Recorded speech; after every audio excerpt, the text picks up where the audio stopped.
আজকে আপনাদের সাথে একটা গল্প করব। হাঁটতেছি একটু পার্কে। তো গল্পটা হচ্ছে যে আমি আমার এক বন্ধুর সাথে কথা বলতেছিলাম যে আমরা বেসরকারি জবে যদি যারা আছি বা বেসরকারি জবে যারা আছেন তারা 50 পার হলে বা 45 পার হলেই তাদের কিন্তু সমস্যাটা তৈরি হয়ে যায় এবং চাকরি যাওয়ার প্রবণতা শুরু হয়ে যায়।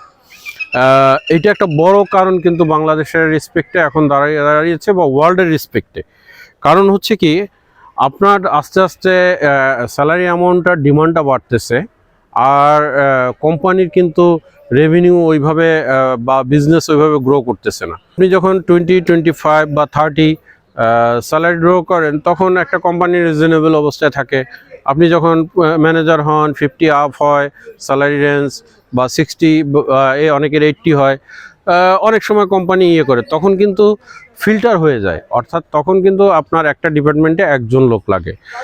অনেক সময় সেই ডিপার্টমেন্টটা রান করে না, বা বৈশ্বিক কারণে কোম্পানির সমস্যা পড়ে, প্রজেক্ট থাকে না, বা কোম্পানির বিভিন্ন রকম কাজ থাকে না, প্রোডাক্ট থাকে না। তো তখন কিন্তু হাতে গোনা কোম্পানি ছাড়া তারা উপর থেকে ছেটে ফেলাতে চেষ্টা করে, যাদেরকে স্যালারি বেশি, যারা 1 লাখ। এখন আরও একটা রেসপেক্ট, আমি যদি বাংলাদেশি ইঞ্জিনিয়ারদের রেসপেক্টে বলি, তাহলে একটা রিয়েল এস্টেট কোম্পানিতে আপনার 1 লাখ টাকা দিয়ে যদি একজন জেনারেল ম্যানেজার বা একজন ম্যানেজারকে রাখা হয়, তার এগেনিস্টে সেই কোম্পানি কিন্তু 2জন অ্যাসিস্ট্যান্ট ম্যানেজারকে দিয়ে মোটামুটি সে 3টা প্রজেক্ট বা 4টা প্রজেক্ট চালাতে পারতেছে 40,000 স্যালারি, বা হয়তো 30-60 দিয়ে। তাহলে সেক্ষেত্রে কোম্পানি কিন্তু 40,000 টাকার লাভ মানে কম করতেছে। আর 2-1জন যারা হাইলি কোয়ালিফাইড তাদেরকে রাখতেছে হাই স্যালারি দিয়ে, তারা তাদেরকে নার্সিং করতেছে। তাহলে আপনি দেখেন যে আপনার বয়সও হচ্ছে 40 আপ বা 45-50 হয়ে যাচ্ছে, আপনার ক্যারিয়ারের জন্য, আপনি ডেভেলপমেন্টের জন্য বাড়াচ্ছেন, আপনার স্যালারি রেঞ্জটা বাড়ার চেষ্টা করতেছেন, কিন্তু কোম্পানির দিকে আপনি কিন্তু বোঝা হয়ে আছেন বা চাপ হয়ে আছেন। আপনাকে কোম্পানিকে, হয় এখানে বুদ্ধি হচ্ছে আপনাকে কোম্পানিকে এনে দিতে হবে, এনে দিয়ে আপনার স্যালারিটা নিতে হবে, আর না হলে আপনাকে একটা অল্টারনেটিভ ইনকামের দিকে যেতে হবে। তো এটা খুব ইম্পর্টেন্ট কথা, আপনারা খেয়াল করবেন। আমি যেটা আমার রিয়েল লাইফ থেকে ফেস করে আসছি, দেখেছি যে যখনই আপনি একজন স্যালারি 1 লাখ টাকার দিকে চলে যেতে থাকে, তখন কিন্তু তাকে আসলে সে কিন্তু ওই কর্তনের খাতার মধ্যে মোটামুটি চলে আসে, এবং তার ফ্যামিলি, তার হঠাৎ করে চাকরি চলে গেলে কি অবস্থা হয় আপনারা সবাই জানেন।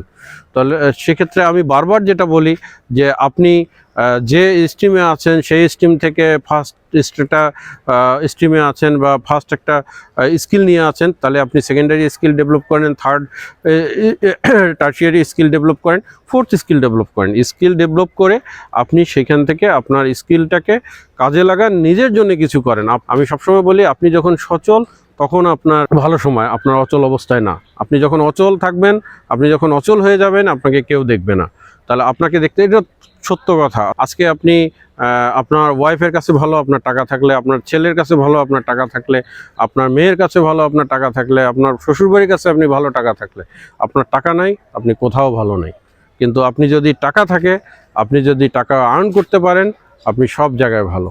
তো মেয়েদের জন্যে হয়তো চেহারা ভালো লাগে, কিন্তু ছেলেদের জন্যে পকেটের মানিব্যাগটা উঁচু লাগে।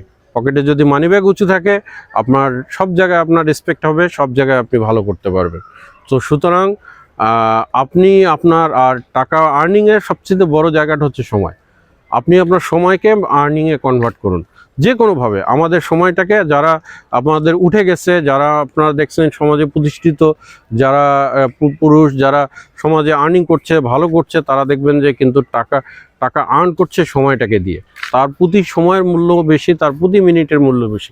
আমি আপনাদের সামনে এখন 10 মিনিট ভিডিও করতেছি, এই 10 মিনিটে আমার হয়তো টাইম মানি ভ্যালু $50 বা $100। তো এই ভ্যালুটা কিন্তু আমার 15 বছর আগে ছিল না। তাহলে আপনি আপনার নিজেকে ভ্যালু তৈরি করতে গেলে, পুরুষ হিসাবে যদি আপনি বেঁচে থাকতে চান, পুরুষ হিসাবে অস্তিত্ব নিয়ে বেঁচে থাকতে চান, আপনাকে টাকা লাগবে, এবং টাকার জন্য আপনাকে স্কিল লাগবে, এবং স্কিলটাকে আপনার সময়ের সাথে ম্যাচ করে আপনাকে দুনিয়ায় চলতে হবে। এটা ছাড়া আর কোনো অল্টারনেটিভ ওয়ে নেই। হয়তো ভিডিওটা ভালো লাগতে পারে, খারাপও লাগতে পারে। তিতা কথা খারাপ যদি ভালো হয়, মানে দাগ থেকে যদি ভালো কিছু হয়, তাহলে দাগই ভালো। সুতরাং আমি তিতা কথা বললাম, এটা শুনে যদি 2জন লোকেরও উপকার হয়, যদি আপনাদের মাইন্ডসেটের ভিতরে হিট করে, আমি বলবো যে এটাই আমার অ্যাচিভমেন্ট। ভালো থাকবেন সবাই, পেজ ফলো দিয়ে অ্যাক্টিভ থাকবেন। আমি রেগুলারলি ভিডিও করবো আপনাদের জন্য, স্কিল আপ করার জন্য। Thank you very much. Think well, do beautiful.